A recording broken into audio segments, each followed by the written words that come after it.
मनुष्याच्या हृदयातील ओळख करून देणाऱ्या एका महान संताचा जन्म आपल्या महाराष्ट्रात झाला. माणसातील देव शोधणारा संत म्हणजे संत गाडगेबाबा होय. विदर्भातील शेनगाव येथे 23 फेब्रुवारी 1876 रोजी बाबांचा जन्म झाला.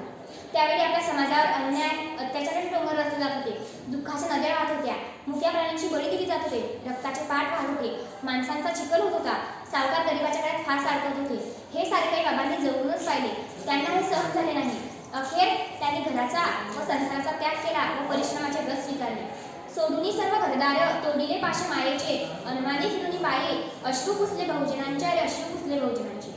डोक्यावर जिंप्या, अंगावर चिंध्या, एका हाती खराटा, फुटक्या फुटक्याच्या खापरावर भोजनपात्र असा बाबांचा वेश होता. बाबा ज्या गावात जात ते गाव हातातील खराट्याने स्वच्छ करत व संध्याकाळी लोकांच्या मनातील घाण कीर्तनाच्या माध्यमातून स्वच्छ करत. हाती घेऊन खराटा अवघ्या झाडील्या रे वाटा, हाती घेऊन खराटा अवघ्या झाडील्या रे वाटा. पुराणातील भाकड बाबांनी आपल्या कीर्तनातून कधीच सांगितलं नाही, कारण त्यांचे कीर्तन म्हणजे सर्व जीवनात उतरण्यासाठी मार्गदर्शनाचा दीपस्तंभ होता.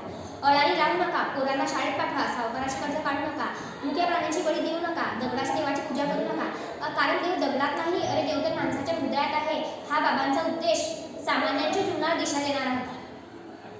माणसातील देव शोधून दाखविणाऱ्या संतांनी अंधश्रद्धेला प्रखर विरोध केला. अगदी अनेक प्रसंगी स्वतः पुढाकार घेऊन माणसांना अंधश्रद्धेपासून परावृत्त करण्याचे काम संत गाडगे महाराजांनी केले. तहान भुकेची पर्वा न करता बहुजन समाजाची स्थिती पाहत त्यांचे दुःख आपल्या हाताने पुसण्यासाठी ते अनवाणी पायाने वनवन भटकत राहिले.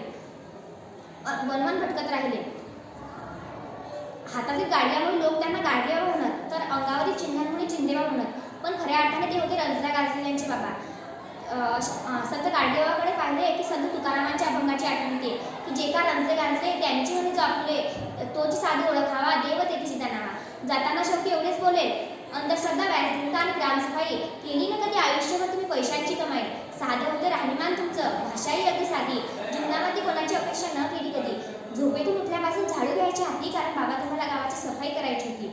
गाव तुम्ही सोडले, कुटुंबाचाही तुम्ही केला त्याग. देव माणसाच्या कर्तबगाराने आणि सर्वांना जा.